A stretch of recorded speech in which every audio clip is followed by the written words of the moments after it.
जय हिंद साथियों, ये सेशन आप सभी के लिए काफी इंपॉर्टेंट होने वाला है क्योंकि इस सेशन में हम देखने वाले हैं मध्य प्रदेश के अतिथि शिक्षक साथी अगर एक दिन अनुपस्थित रहते हैं तो उनकी कितनी पेमेंट कटने वाली है, कितने दिनों की छुट्टियां मिलने वाली हैं, इसके अलावा कौन सी पेमेंट में ज्यादा फायदा है, वर्किंग डेज के आधार पर या फिर पीरियड के आधार पर। ये सारी चीजें हम इस सेशन में कवर करने वाले हैं। इस सेशन में अंत तक बने रहिए। फिर भी कोई डाउट या कोई रहती तो कमेंट बॉक्स में कमेंट कर सकते हैं। इसके अलावा जो भी शिक्षक साथी ना है तो प्लीज चैनल को सब्सक्राइब करें, वीडियो को लाइक करें, वीडियो को ज्यादा शेयर करें। तो आइए हम स्टार्ट करते हैं अपना सेशन। हमने एग्जाम्पल के तौर पर वर्ग 1, वर्ग 2, वर्ग 3 तीनों वर्ग के साथियों को लिया है कि अगर वो एक दिन अनुपस्थित रहेंगे तो उनकी कितनी पेमेंट कटने वाली है। जैसा कि आप सभी को पता है कि वर्ग 1 में 18,000, वर्ग 2 में 14,000, वर्ग 3 में 10,000 रुपए पेमेंट मिलने वाली है।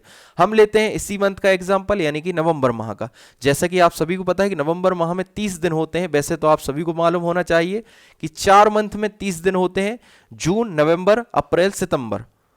बाकी के 7 मंथ में 31 दिन होते हैं और एक मंथ यानी कि फरवरी में नॉर्मल ईयर में होते हैं 28 डेज और लीप ईयर में होते हैं 29 डेज। तो ये सारी चीजें आपको मालूम होना चाहिए क्योंकि अब टोटल डेज के आधार पर आपकी पेमेंट बनने वाली है, ना कि वर्किंग डेज के आधार पर।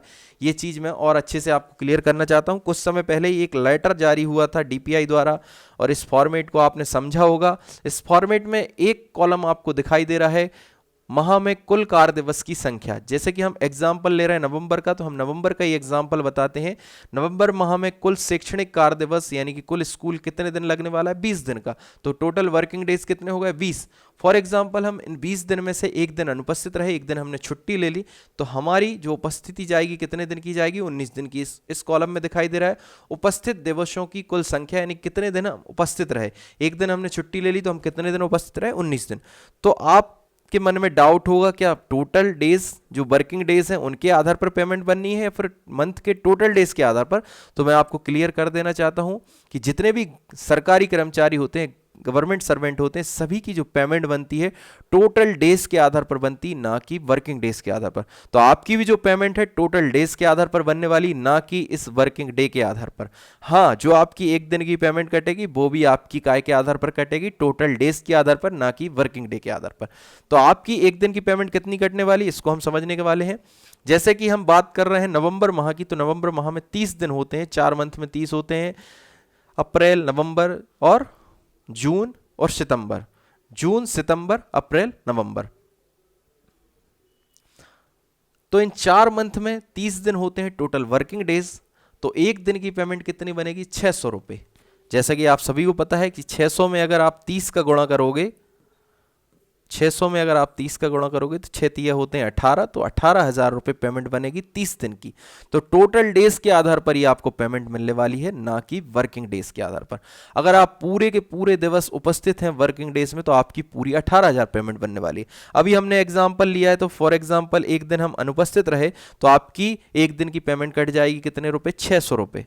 तो आपको कितनी पेमेंट मिलने वाली है, 18,000 में से 17,400 रुपए, जब आपके स्कूल से आपकी उपस्थिति संकुल में 19 दिन की जाने वाली, यानी कि इस मंथ की हम बात कर रहे हैं नवंबर माह की, जिसमें 20 दिन वर्किंग डे, 10 दिन की छुट्टी है।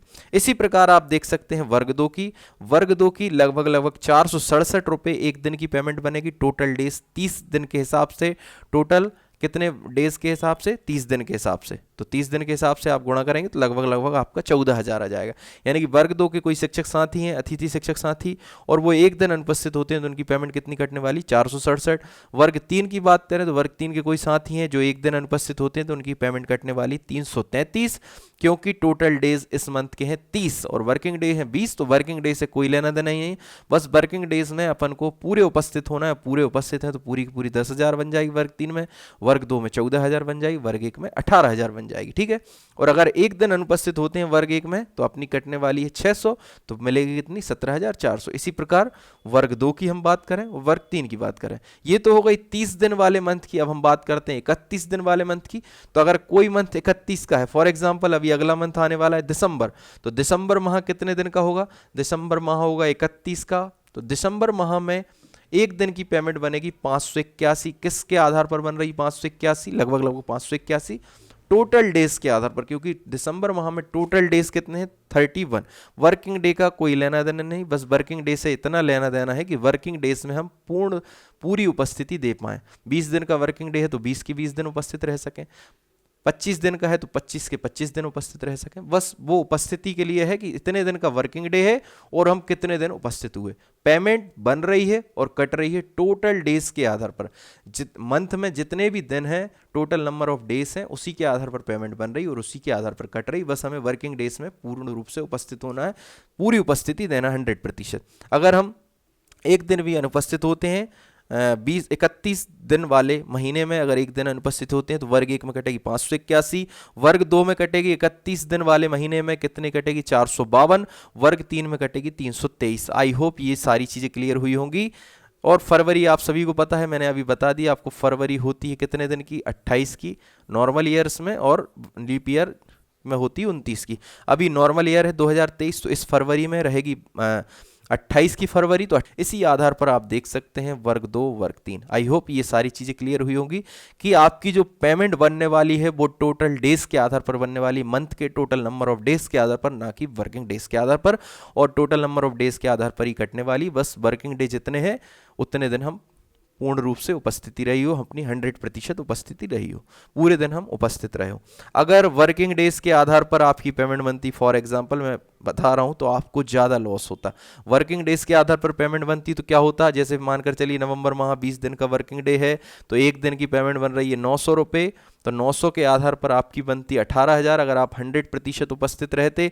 और अगर एक दिन भी अनुपस्थित रहते तो आपकी कटती 900। यानी कि वर्किंग डेज के आधार पर पेमेंट बनती तो आपको ज़्यादा लॉस होता, टोटल डेज के आधार पर पेमेंट बन रही इसलिए आपको ज़्यादा फायदा है। ठीक है, आई होप ये चीज़ क्लियर हुई। दूसरी चीज़ बात ये है कि सीएल और ओएल, अभी तक ऐसा कोई आदेश नहीं है कि अतिथि शिक्षकों के लिए किसी भी प्रकार का अवकाश हो, ना सीएल है ना ओएल। जैसे कि आप सभी को पता है गवर्नमेंट कर्मचारियों के लिए मध्य प्रदेश में 13 सीएल और ओएल रहती हैं, 3, यानी कि 16 दिन की आपकी ये फायदा रहता है। अगर अतिथि शिक्षक साथियों के लिए भी ये फायदा होता 16 दिन का, तो क्या होता, 16 दिन पहले आपके काउंट करते छुट्टियों के, उसके बाद आपकी एक दिन की पेमेंट कटती। फॉर एग्जांपल जैसे नवंबर में आप एक दिन अनुपस्थित रहे, दिसंबर में 2 दिन रहे, ऐसे टोटल जब 16 छुट्टियां आपकी खत्म हो जाती, तब जाके जब 17वीं छुट्टी आप लेते, 17वें दिन की जब आप छुट्टी लेते, तब एक दिन की पेमेंट कटती। अभी क्या है, आपकी पहले ही दिन जब आप छुट्टी लोगे तो तुरंत आपकी एक दिन की पेमेंट कट जाएगी। अच्छा, मैं बात करूं आपको जो पीरियड के हिसाब से पेमेंट मिलती थी, तो उसमें ज़्यादा फायदा था, क्योंकि लगभग सभी अतिथि शिक्षक साथियों के 5 पीरियड रहते थे।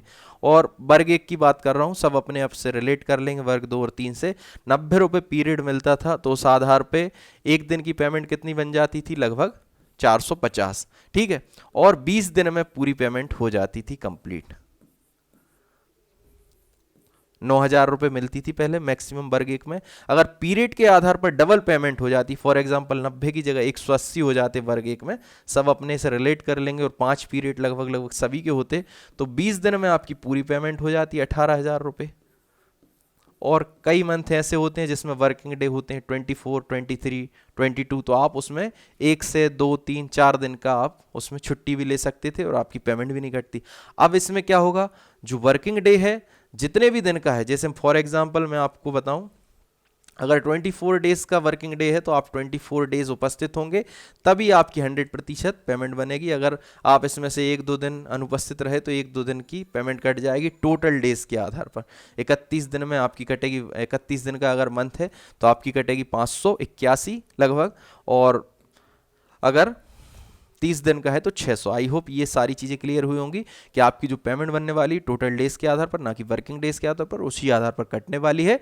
और अभी आपको छुट्टियों का कोई प्रावधान नहीं है, आगे चलकर हो सकता है सीएल ओएल का प्रावधान आ जाए, तो आपके लिए अच्छा रहेगा कि आपको कभी अर्जेंट में काम आ जाता है तो आपकी 16 छुट्टियाँ रहेंगी, उससे आपकी सैलरी भी नहीं कटेगी। 17वीं छुट्टी से कटेगी, तो 16 छुट्टियाँ तो आप ले सकते हैं, एक मंथ में लगभग 1 छुट्टी आपको मिल जाएगी, तो आप अपने काम भी कर सकते हैं और आपकी पेमेंट भी नहीं कटेगी। पर अभी आपको लॉस है इसमें, अभी आपने एक भी दिन छुट्टी ली कि आपका एक दिन का पेमेंट कटा, और आपकी उपस्थिति अगर 19 दिन की गई तो एक दिन का तुरंत पेमेंट कट जाएगा, वर्ग 1 हो, वर्ग 2 हो, वर्ग 3।